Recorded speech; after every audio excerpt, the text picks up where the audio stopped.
Bonsoir à tous et bienvenue dans ce nouvel épisode du Forum du Parti de la France. Et ce soir, nous parlerons de Noël. Et oui, c'est le dernier jeudi avant Noël 2023.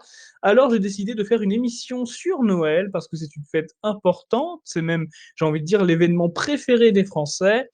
Nous avons ce soir deux invités qui sont tous deux membres du bureau politique du Parti de la France. Tout d'abord, Maxime Leroy, responsable du Parti de la France du Nord-Pas-de-Calais et membre du bureau politique du Parti de la France, et également adjoint d'Alexandre Simoneau, c'est-à-dire du délégué général du Parti de la France. Bonsoir Maxime, comment allez-vous? Bonsoir à tous. Eh bien, je vais très très bien. Très heureux d'être d'être présent dans cette émission, cette dernière émission de l'année. On va parler de cette très belle fête de Noël. Attention cependant, ce n'est pas la dernière émission de l'année, puisque la semaine prochaine, il y aura le bistrot de Noël. Le Ah bistrot de oui, c'est Noël, vrai. il faut que Effectivement, j'établisse tu as raison. les invités d'ailleurs, mais il y aura forcément Thomas Joly, il y aura Tanguy aussi, enfin, il y aura beaucoup d'invités qui sont très sympathiques et très joyeux de boire avec nous. Et avec évidemment Pierre-Nicolas Dupes, hein, il est là à tous les bistrots. Et à tous les bistrots aussi bien en termes d'émission qu'en termes d'établissement. Et Scipion, bonsoir Scipion, comment allez-vous? Vous êtes historien, également membre du bureau politique du Parti de la France, et vous êtes connu également pour faire les chroniques historiques sur notre chaîne YouTube. Bonsoir Scipion, comment allez-vous? Bonsoir Alexandre, eh bien je vais très bien, c'est même la grande forme. Bonsoir à tous. Je suis très heureux de savoir que c'est la grande forme, Scipion. Et bien, puisque vous avez la grande forme, je vais en profiter pour canaliser votre énergie. Je vais en profiter tant que vous êtes en forme. Expliquez-moi, Scipion, tout d'abord, est-ce que vous pourriez me définir Noël? Noël, c'est la naissance du Christ. Mais très bien, dites-nous en plus sur cette question. Oui, alors Noël, c'est un mot français médiéval et c'est un mot français médiéval qui traduit une évolution populaire du latin natalis. Hein. Natalis dies, natalis, ça a donné, c'est-à-dire le jour de la naissance, hein, ça a donné Noël. Donc Noël, le 25 décembre, la date a été fixée probablement vers l'an 200 hein, pour l'Église catholique latine. Donc on fête le jour de la naissance du Christ, le 25 décembre de l'an 0 en principe. Hein. Donc c'est le jour de la naissance que l'on fête à Noël et ça donne en français un peu plus savant, tiré du latin aussi au Moyen Âge, la fête de la nativité. Donc la fête de la nativité en latin ecclésiastique ou la fête de Noël. Donc c'est une des grandes fêtes de l'année dans l'Église catholique. Hein. Il y en a deux à égalité.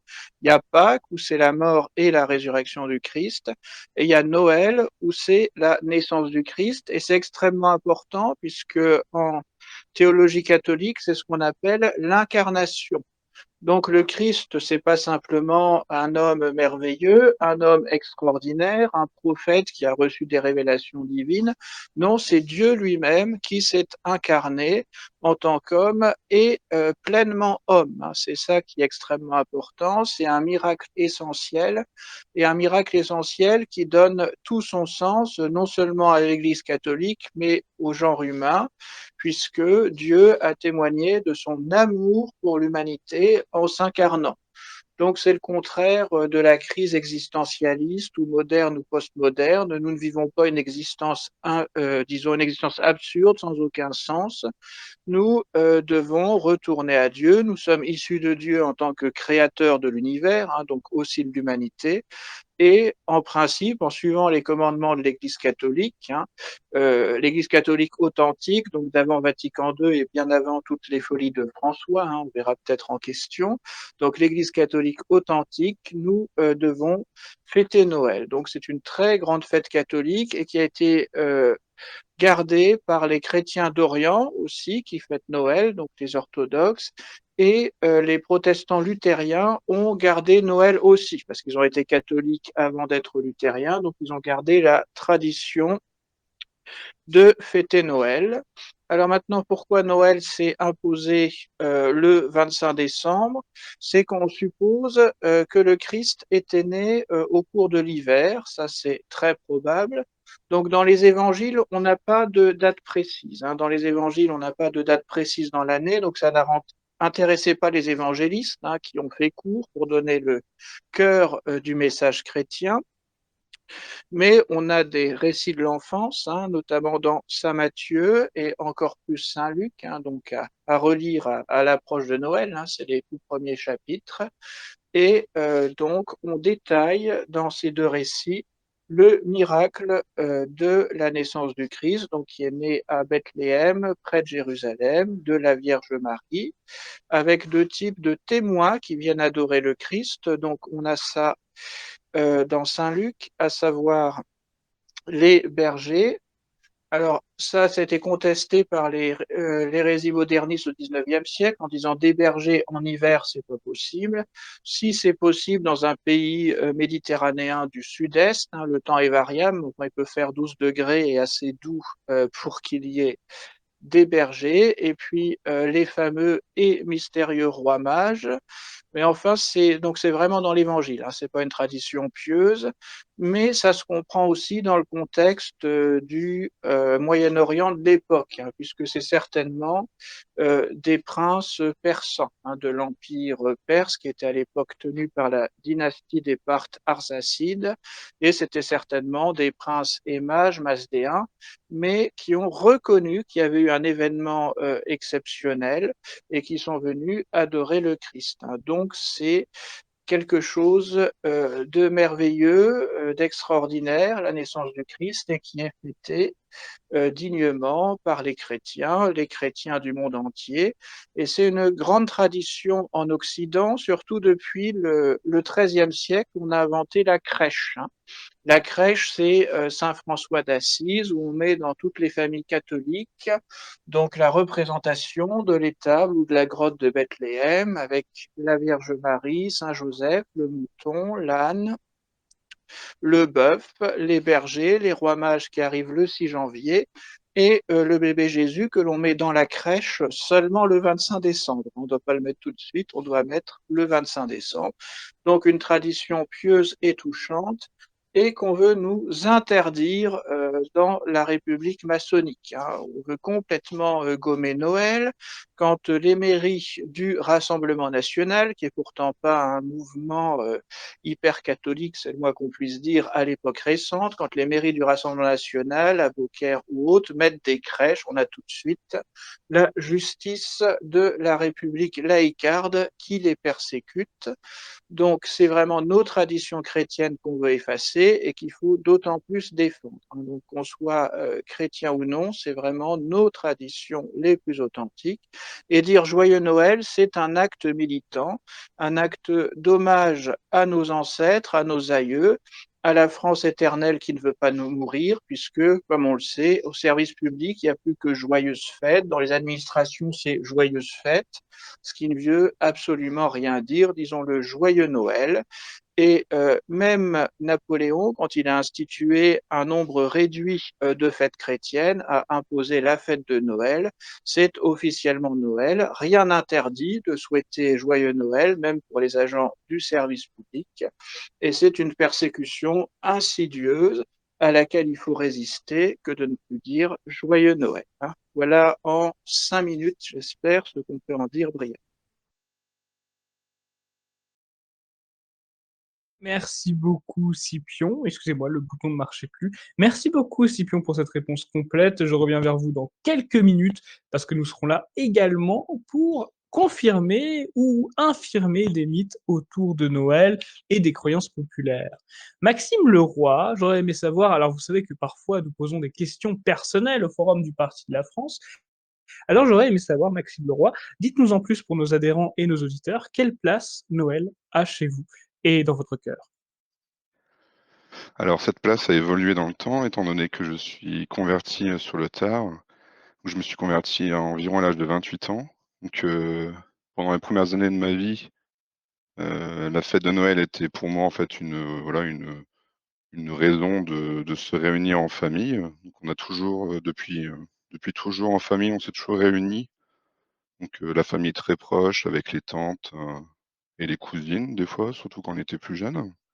Donc au début, ça a surtout été, voilà, c'était une occasion de réunion de famille pour avoir des cadeaux, même si je dois vous l'avouer, avec des parents petits fonctionnaires et 4 enfants à la maison, les cadeaux n'étaient pas bien, pas très nombreux et pas très grandiloquents, on va dire, ce qui était très très bien d'ailleurs, je trouve. Et ensuite, avec ma conversion, c'est vrai que du coup, la, la- voilà, le réveillon de Noël s'est transformé en petit repas de Noël et s'ensuit du coup la messe de Noël, qui est vraiment un très très beau moment. C'est vraiment, si j'ai un message à faire passer aujourd'hui, c'est aux gens, c'est vraiment aller à la messe de Noël, aller à la messe de minuit. C'est vraiment une très très belle messe avec une atmosphère vraiment particulière.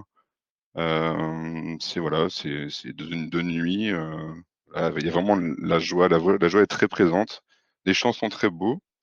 Donc voilà, si vous avez l'occasion voilà, de pouvoir aller à la messe et pourquoi pas proposer à votre famille, voilà, d'aller à la messe exceptionnellement, à minuit, ça pourrait, je pense, faire plaisir à beaucoup de monde et tant qu'à faire, aller à une messe correcte, hein, j'oserais dire, une messe tridentine, donc une messe traditionnelle.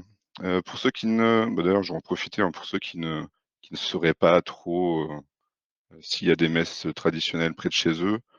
Il y a un site très intéressant qui s'appelle amdg.asso.fr qui liste toutes les messes tridentines, toutes les messes traditionnelles en France. Alors à l'exception de la fraternité sacerdotale Saint-Pie X, donc c'est les messes de la fraternité Saint-Pie X, vous pouvez les retrouver sur la Porte Latine, qui est le site donc de la fraternité Saint-Pie X. Donc voilà, je conseille aux gens d'aller à une messe de minuit à Noël.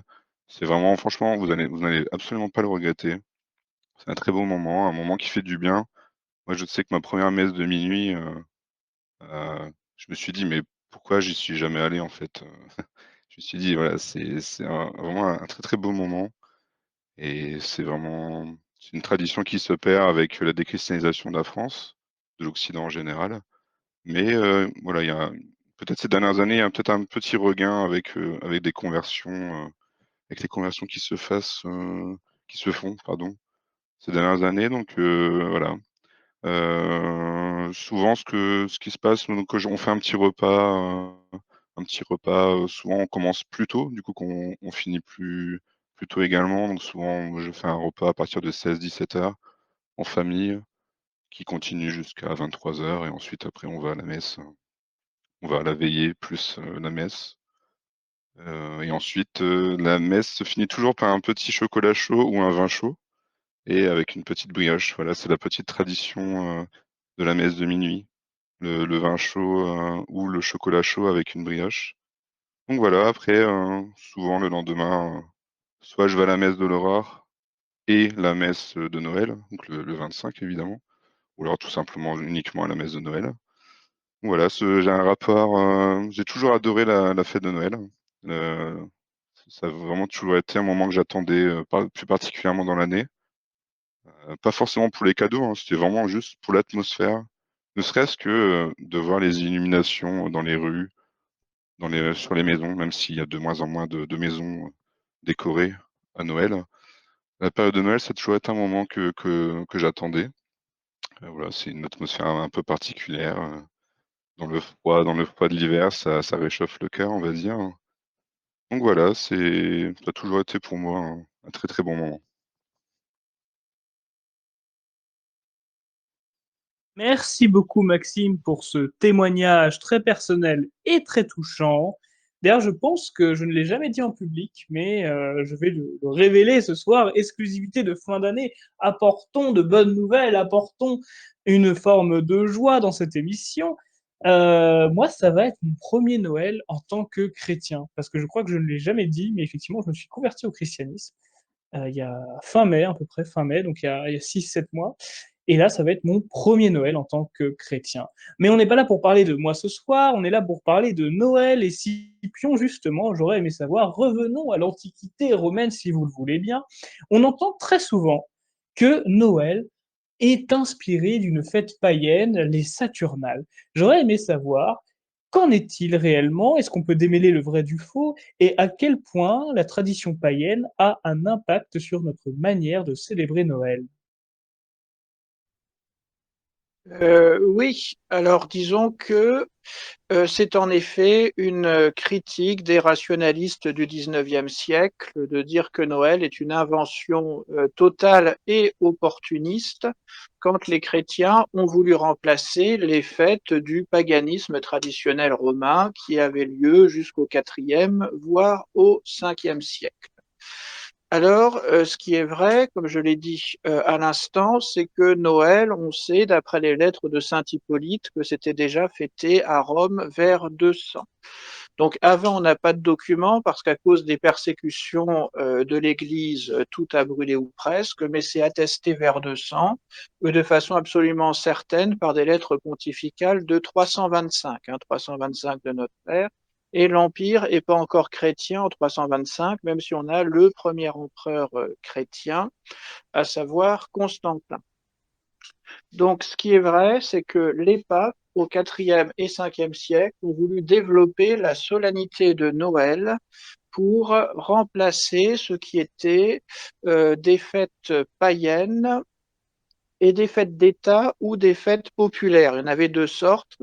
Les fêtes d'État, c'était le Sol Invictus, c'est-à-dire le soleil invaincu, une forme de religion solaire, un culte commun à tout l'Empire que les empereurs ont essayé d'imposer entre 250 et 305 à peu près, donc sous Aurélien ou Dioclétien, une sorte de dieu suprême qui serait adoré par tous les sujets de l'Empire, ce que ne pouvaient absolument pas faire les chrétiens qui ne peuvent adorer que le seul vrai Dieu et Jésus-Christ comme une des personnes de la Trinité. Donc, ce qui s'est passé, c'est que les chrétiens ont supprimé au cours du Ve siècle les fêtes païennes et la fête officielle du Sol Invictus et la fête populaire des Saturnales, sachant que les Saturnales, c'était des jeunes hommes qui se promenaient nus dans les rues de Rome et qui fouettaient toutes les femmes qui passaient. On pense que c'est un rituel très ancien à Rome pour obtenir la fertilité des femmes. Hein, donc une croyance primitive et en poussant des cris de loup, nous dit-on. Et évidemment avec force libation. Donc les papes se sont battus pendant 2 siècles pour supprimer les Saturnales en imposant absolument qu'il n'y ait plus qu'une fête qui soit Noël et une fête de recueillement et de joie chrétienne, hein, pas du tout des corps nus comme dans l'Antiquité, des formes de carnaval avant l'heure, hein, mais c'était assez ça, mais une fête pieuse, une fête collective à l'église et une fête familiale, hein, où on réunit toute la famille et où on offre des repas aux pauvres. Hein. C'était le devoir des riches chrétiens d'offrir des repas aux pauvres au moins 2 fois dans l'année, à Pâques et à Noël. Donc, en effet, c'est pas totalement faux. Les papes ont lutté pour supprimer les restes du paganisme et imposer la fête de Noël. Mais par contre, c'est faux de dire que l'on aurait inventé Noël très tardivement, vers 350 ou 550, pour remplacer les fêtes païennes. Non, il y a une volonté de remplacer, mais avec quelque chose qui existait avant et dans un esprit totalement différent, hein, puisque le christianisme n'a rien à voir avec la dévotion à Sol Invictus et encore moins au Saturnal. Et un mot quand même pour les traditions de Noël. Donc moi je viens de Lorraine, dans l'est de la France. Donc nous on avait des Noëls dans la neige. Hein. C'était dans les années 80, il y avait plus de neige que maintenant.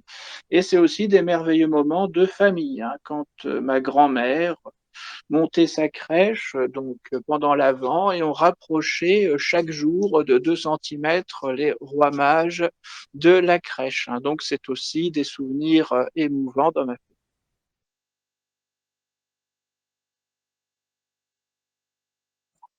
Merci.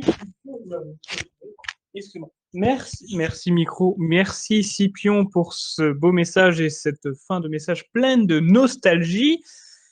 Maxime Leroy, je reviens à vous. J'aurais aimé savoir, dites-nous en plus sur l'aspect communautaire de Noël. Alors Scipion nous a parlé effectivement de 2 événements importants chaque année pour que les chrétiens se réunissent et fassent, de la charité. Et j'aurais aimé savoir, Maxime Leroy, qu'en pensez-vous de cet aspect communautaire qui est très important, qui a été voulu par Jésus-Christ? Rappelons que Jésus-Christ a voulu l'Église.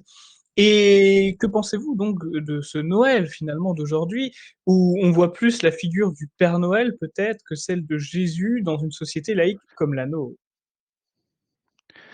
Oui, tu as tout à fait raison. C'est vrai qu'on maintenant on associe beaucoup plus, Noël, au Père Noël, qui est une invention de Coca-Cola, il me semble. D'ailleurs, c'est vrai qu'il est assez triste de voir que on parle de moins en moins de Jésus-Christ à Noël, alors que c'est un peu la base, on va dire. D'ailleurs, on a tendance à remplacer, la simplicité de Noël par une pluie de cadeaux totalement indécents. D'ailleurs, comme l'a très bien rappelé Scipion tout à l'heure, Jésus-Christ est né dans une grotte, toute simple.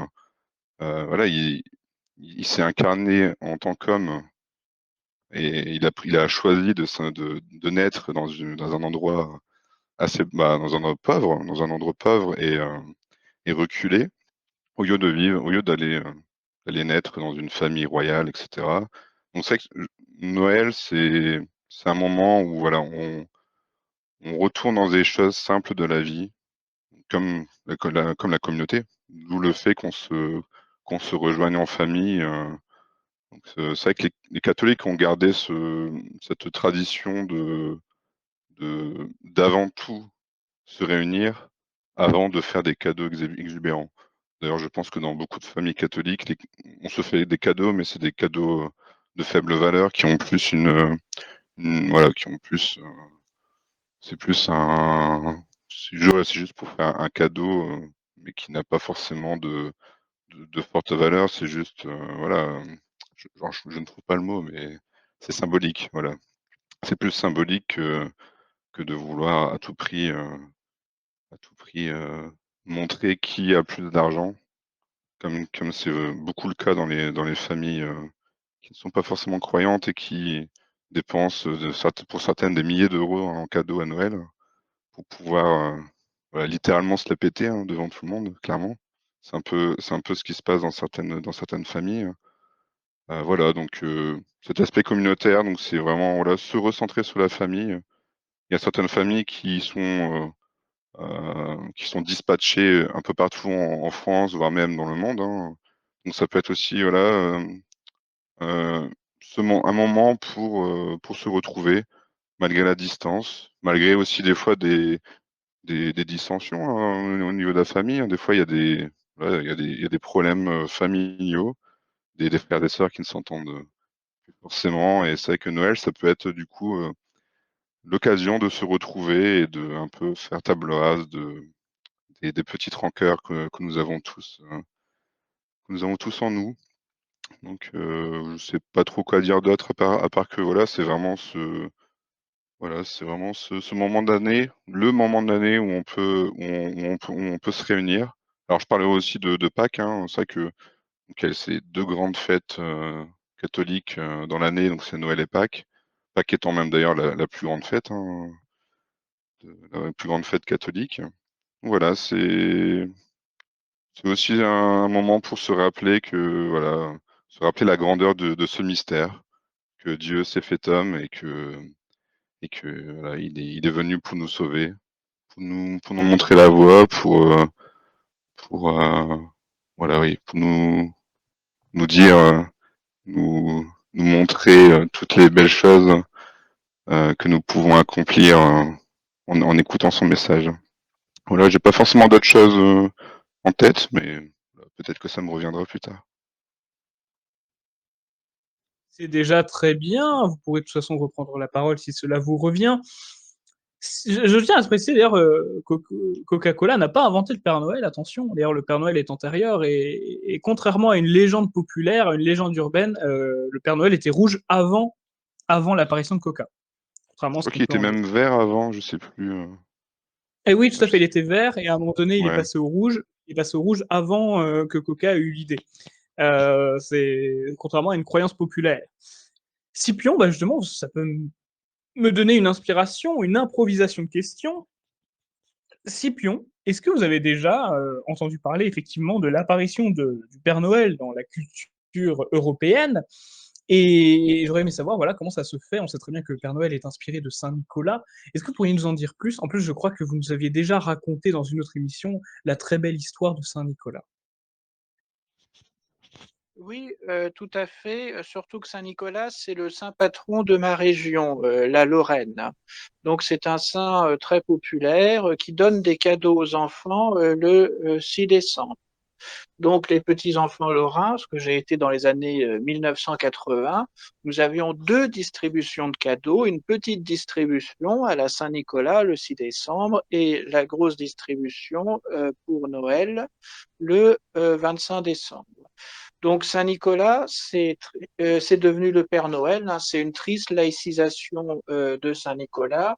On retrouve l'origine en anglais. Hein. Père Noël en anglais, c'est Santa Claus, et Claus, c'est le diminutif de Nicolaos. Hein. C'était un saint populaire chez les immigrés hollandais ou allemands qui étaient très nombreux aux États-Unis au XIXe siècle, et un saint populaire donc chez les catholiques.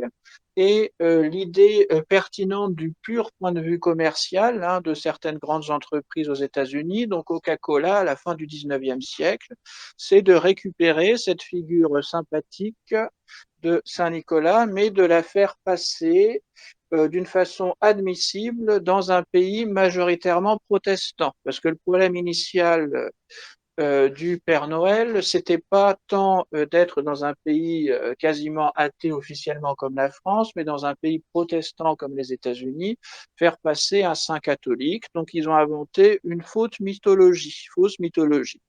Comme les protestants peuvent tolérer les dieux de l'Antiquité, au sens où ça fait partie de la culture, donc les grandes entreprises américaines de la fin du XIXe siècle, dont Coca-Cola entre autres, même si ce ne sont pas les premiers inventeurs, ont donc diffusé l'idée d'un bonhomme sympathique, rondouillard et rigolard, sur son traîneau, tiré par des rennes, et qui distribue des cadeaux avec plus ou moins l'usine tenue par des elfes, hein, donc sûrement même avant Tolkien qui a réécrit les elfes dans une autre perspective.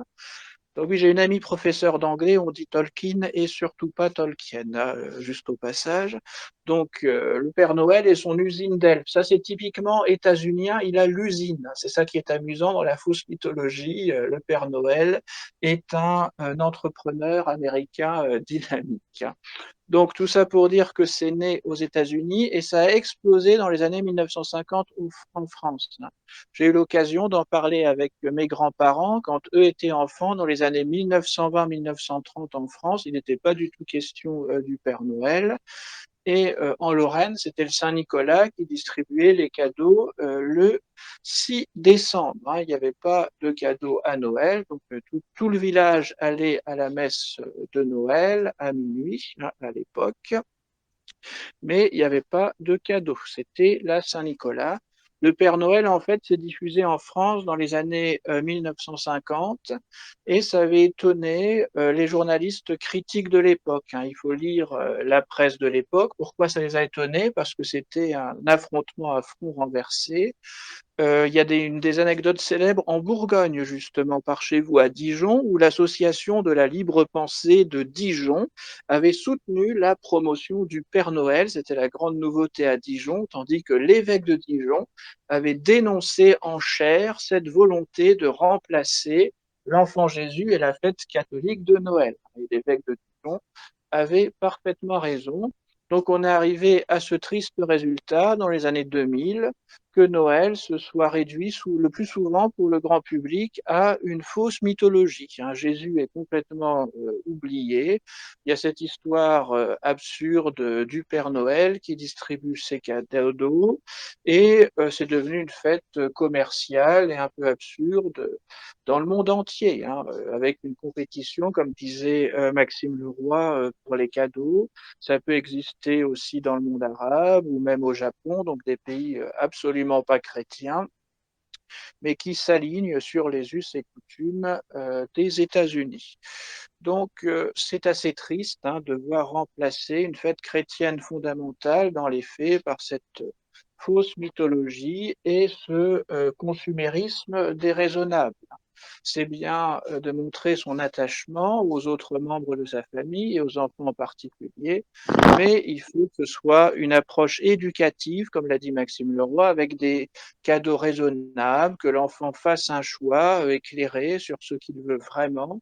Il ne faut pas l'inonder de cadeaux, puisque c'est pas comme ça qu'il apprendra la retenue et même à l'avenir l'effort. Ça, c'est souvent le drame des jeunes adultes aujourd'hui. Ils n'ont fait aucun effort dans leur vie, ils ont toujours eu tout de suite. Donc, quand il faut travailler, quand on est confronté aux frustrations du monde, c'est assez difficile. Bon, c'est un discours un peu moraliste. Je fais peut-être mon Cicéron ce soir, mais le fait est que c'est assez vrai, il me semble. Donc c'est très dommage que le Père Noël soit partout. Encore pire, les Pères Noël pendus au balcon, parce qu'on a vraiment l'impression d'exécution publique, comme il y a dans des pays peu civilisés de nos jours. C'est esthétiquement affreux. Donc vraiment, c'est triste le Père Noël. Donc le jour où le PDF sera au pouvoir, le plus tôt possible, je pense qu'il faudra revenir au caractère populaire authentique de Noël avec la crèche et l'enfant Jésus et supprimer toute promotion du Père Noël. Que les gens fassent la fête chez eux avec le Père Noël si ça les amuse certainement, mais il faudrait défendre nos traditions authentiques et supprimer les fausses traditions qui n'amènent en fait que de la pauvreté, du vide et du matérialisme. Je suis totalement d'accord avec toi, Scipion. Et moi, je pense, la dernière fois, je me suis posé la question et je me demande vraiment si ça n'a pas été une volonté anti-chrétienne de mettre, de vraiment mettre au pinacle du coup, le Père Noël. Pour cette simple raison, en fait, je me suis dit, si les enfants, ils associent du coup le Père Noël, par exemple, à Jésus-Christ, en fait, du coup, c'est le jour de Noël, ouais, il y a le Père Noël, et en même temps, on parlait encore un peu de Jésus-Christ il y a encore quelques temps, même si c'est de moins en moins vrai.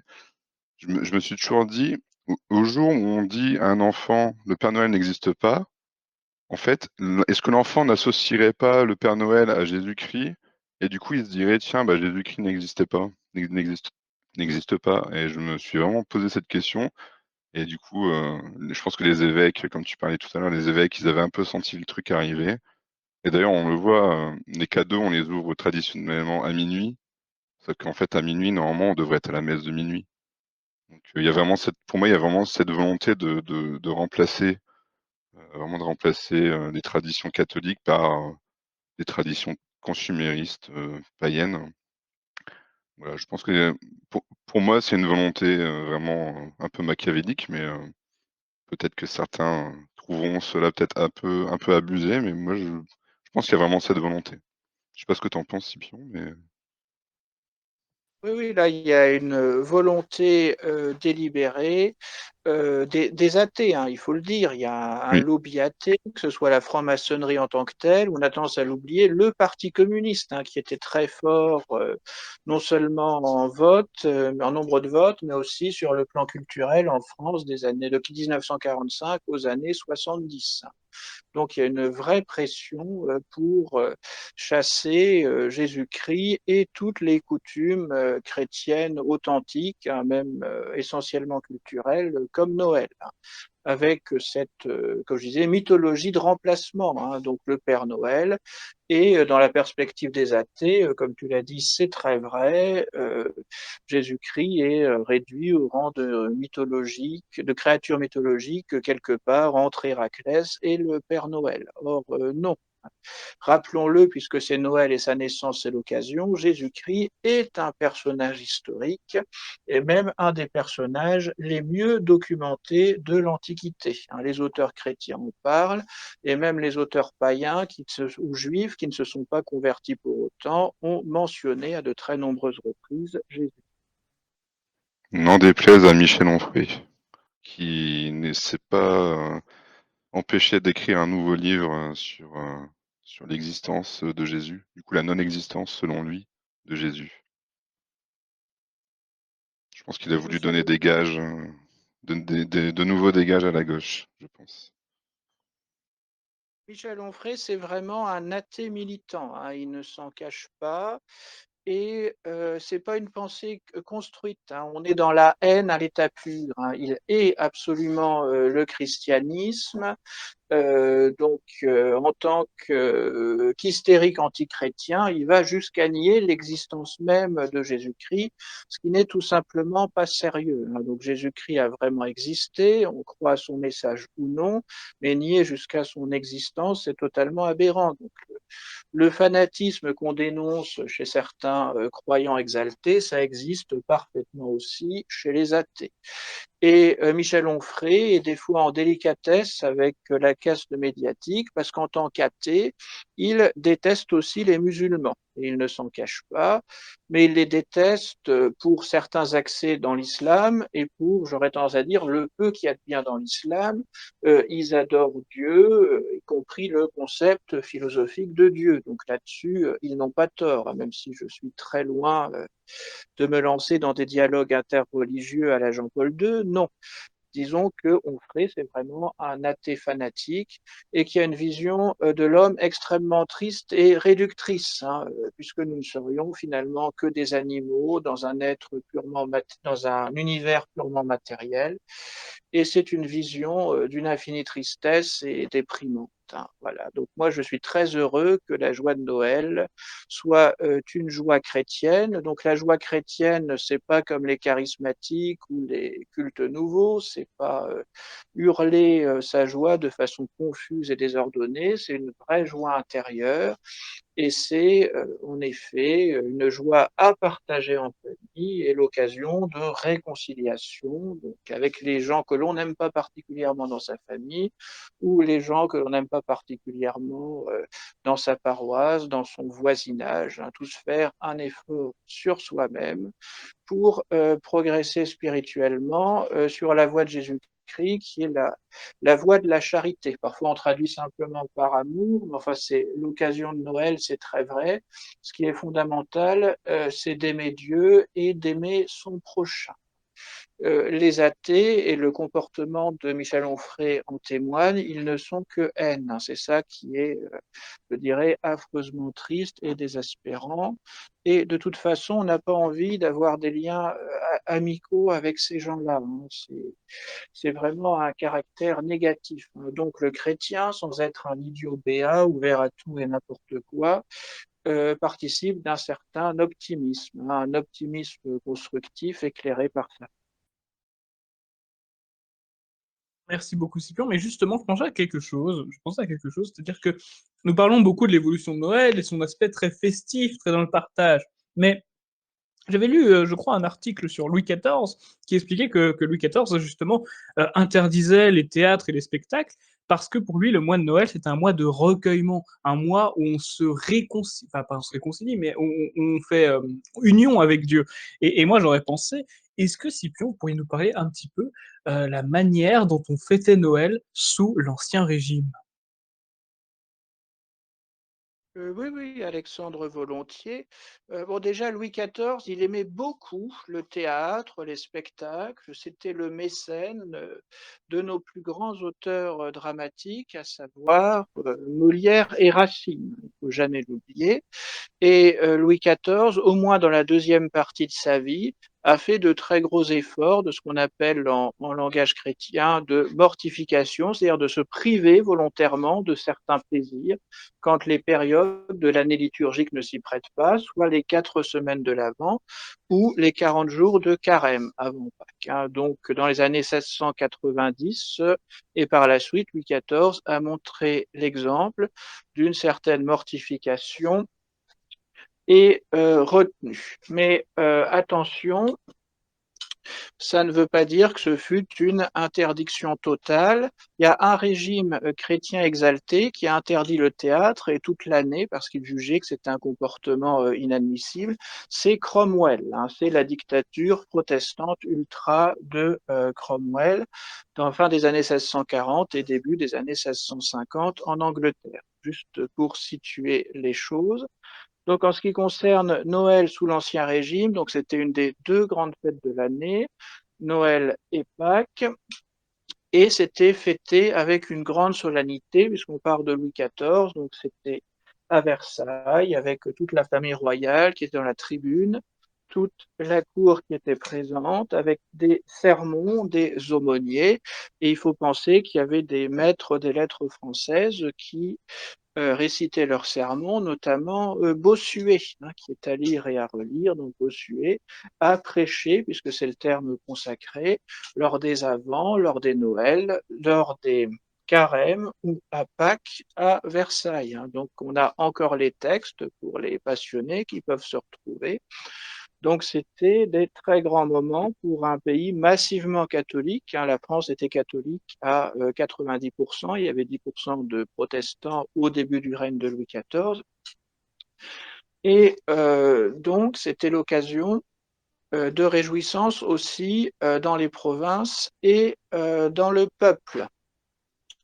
Donc il y avait des repas, comme je l'ai dit, qui étaient offerts, ce qui étaient des occasions rares de manger de la viande. Pour la population vraiment pauvre, c'était des occasions rares de manger de la viande, offertes par les riches. C'était des occasions de boire aussi, puisqu'on offrait du vin ou de la bière dans le nord, selon les régions et les consommations traditionnelles, du cidre dans l'ouest.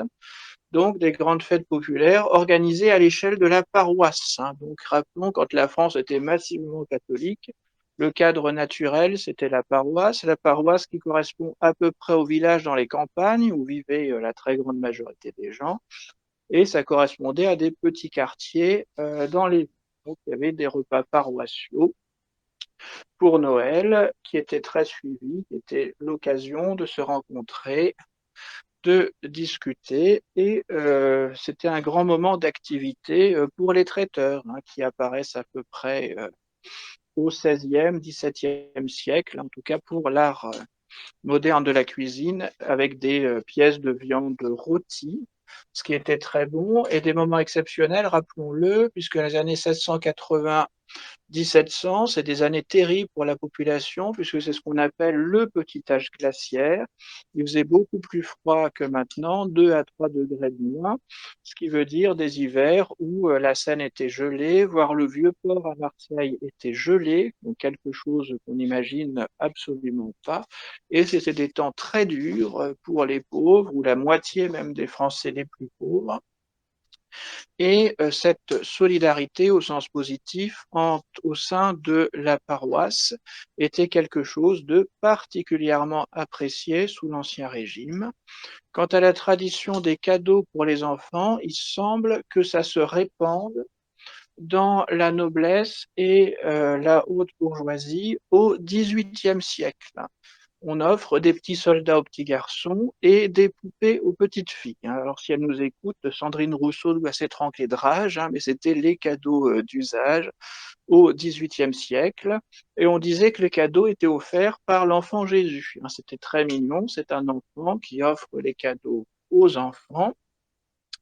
Et justement, par rapport à l'accusation disons, de réduire Noël à une forme de mythologie ou de fausse mythologie avec le Père Noël, la légende de l'enfant Jésus qui distribue les cadeaux aux enfants, ça permet d'expliquer aux enfants qu'à l'âge adulte, maintenant, ils peuvent réfléchir, méditer et suivre le message de Jésus adulte qui est dans les évangiles, et pas simplement s'émerveiller de l'enfant Jésus distribuant les cadeaux. Jusqu'aux années 1980 en Allemagne. Il y a l'Allemagne du Nord protestante où c'est Weihnachtsmann, c'est-à-dire le Père Noël, et l'Allemagne du Sud, singulièrement la Bavière, c'est l'enfant Jésus, Christkind, qui distribue les cadeaux. Ça faisait partie des points de culture allemande à connaître quand on apprenait l'allemand, ce qui était mon cas. Donc voici, donc 18e siècle, c'est l'enfant Jésus qui distribue les cadeaux là où les parents ont les moyens d'acheter des cadeaux. Donc c'est vraiment des traditions charmantes et touchantes, et j'espère qu'on les retrouvera un jour, on les retrouvera avec cet esprit de Noël authentique.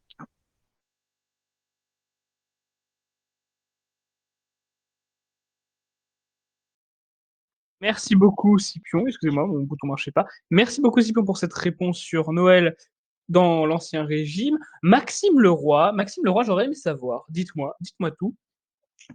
On sait très bien que Noël est très important dans le catholicisme, on l'a dit. On sait très bien que la notion de repas est très importante également dans le catholicisme. Alors dites-moi, Maxime Leroy, pour vous, qu'est-ce qu'un bon repas de Noël? Un bon repas de Noël, c'est un repas convivial. C'est vrai que un repas où on se passe ses plats, où chacun pioche dans les mêmes assiettes, enfin dans les mêmes assiettes, dans les mêmes plats. Pour moi, c'est ça un bon repas de Noël, un repas où chacun discute et ne discute pas forcément dans son coin, mais discute avec tout le monde. Comme je disais tout à l'heure, c'est l'occasion des fois de se retrouver hein, pour des familles qui des fois sont éloignées. Donc voilà, un bon repas de Noël, c'est un repas où on discute et on ne discute pas forcément des choses fâcheuses, plutôt des choses heureuses.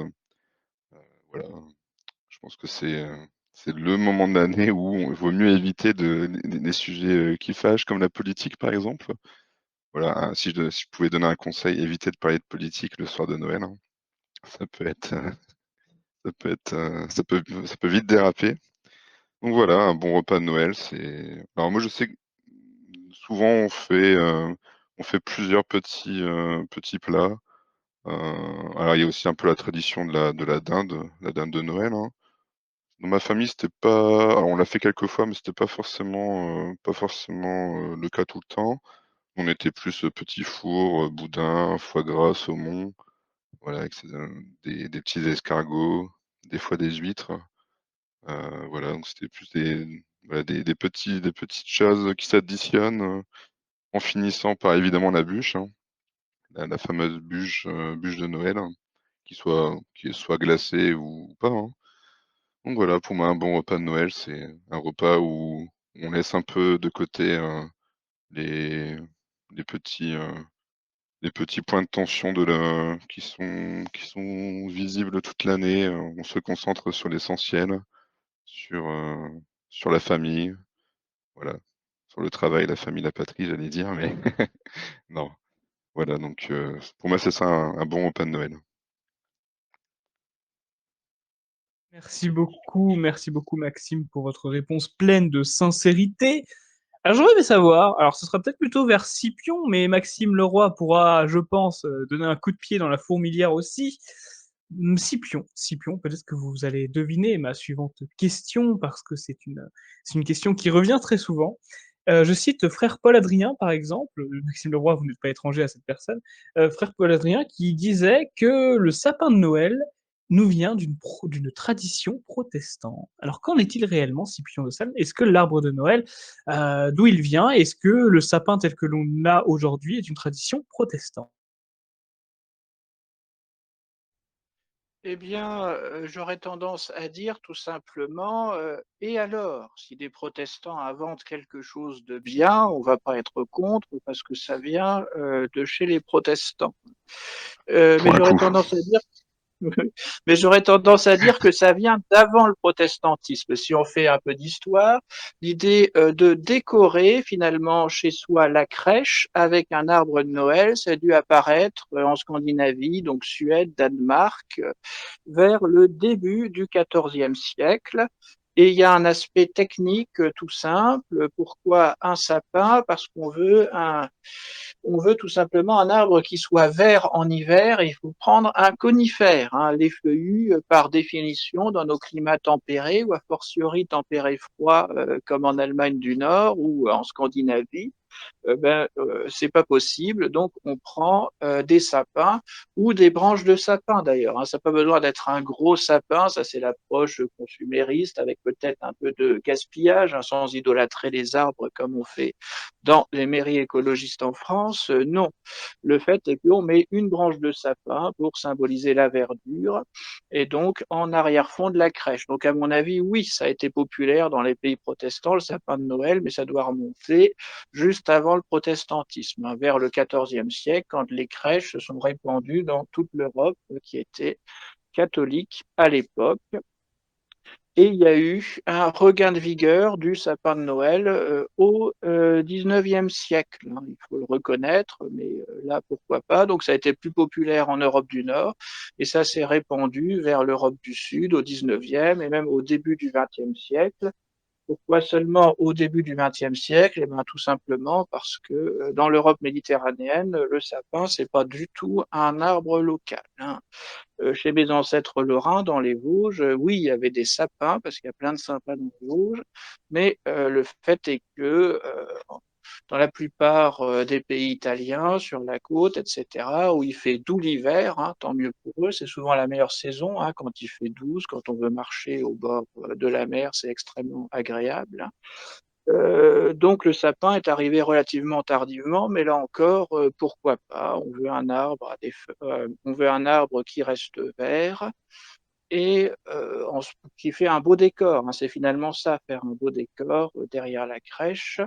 Et le sapin de Noël a été béni, ça c'est plus des traditions, là encore, du 19e siècle. On bénit le sapin de Noël on fait bénir par des prêtres, mais là encore, pourquoi pas? Donc on bénit des animaux, on peut bénir aussi des arbres, hein, c'est vraiment pas un problème, c'est fait partie du décor que Dieu a offert à l'humanité pour justement que la vie sur Terre se passe de la meilleure façon possible, hein.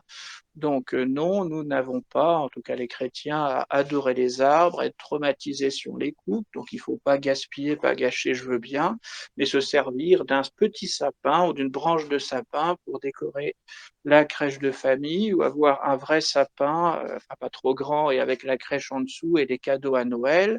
Pourquoi pas, hein. Au passage, dans ma famille, moi, c'était couché au lit à 8 heures du soir, point final, 24 décembre ou non, et on ouvrait les cadeaux que le lendemain matin. Donc, le problème de l'ouverture à minuit était réglé, puis on allait quand même à la messe le 25 décembre. Voilà. Et pour moi, eh bien, figure-toi que je ne savais absolument pas que c'était Merci, une merci beaucoup. tradition protestante, donc je l'ai appris. Voilà, je souscris totalement à tout ce qu'a dit Scipion, donc j'ai pas spécialement d'autres choses à dire. Voilà, ça, le sapin, Noël égaye l'appartement ou la maison. Donc ouais, c'est une bonne chose. Ça nous rappelle, chaque fois qu'on passe devant, ça nous rappelle que voilà, c'est bientôt Noël. Donc je pense que c'est une bonne chose.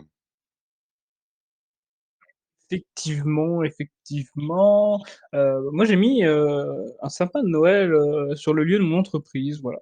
Effectivement, on travaille, dans une meilleure humeur. Mes chers amis, j'ai plus vraiment de questions sur Noël, donc je vous suggère que nous passions aux actualités, sauf si vous voulez rebondir sur un point que j'aurais omis, c'est tout à fait possible. Bon, de toute façon, on n'est pas exhaustif, hein, on n'a pas parlé des guirlandes, on n'a pas parlé des boules de Noël. Mais en même temps, on n'est pas là pour ça, en même temps. On est pour parler de choses un peu plus, grandes quand même. Donc si vous le souhaitez, on peut directement passer aux actualités, si ça vous va. Allons-y. Bon, bah, moi je dis allons-y, quoi. Alors, hop, bah, Tout à pour ceux fait. qui sont sur YouTube, que disiez-vous, Scipion?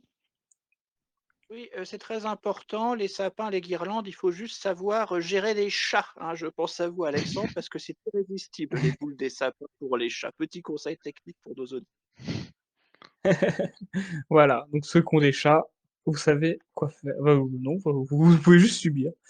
Moi, je s'en fous, Donc la ceux mienne, hein, franchement. La mienne s'en fout totalement. comment s'appelle ton chat, Maxime? Nolwenn. Donc ça fait Nolwenn Leroy, à ne pas confondre avec la chanteuse Nolwenn Leroy. C'est amusant, c'est amusant. Ouais, Pour j'avoue. ceux qui sont pour ceux qui sont sur YouTube, je vous donne rendez-vous lundi.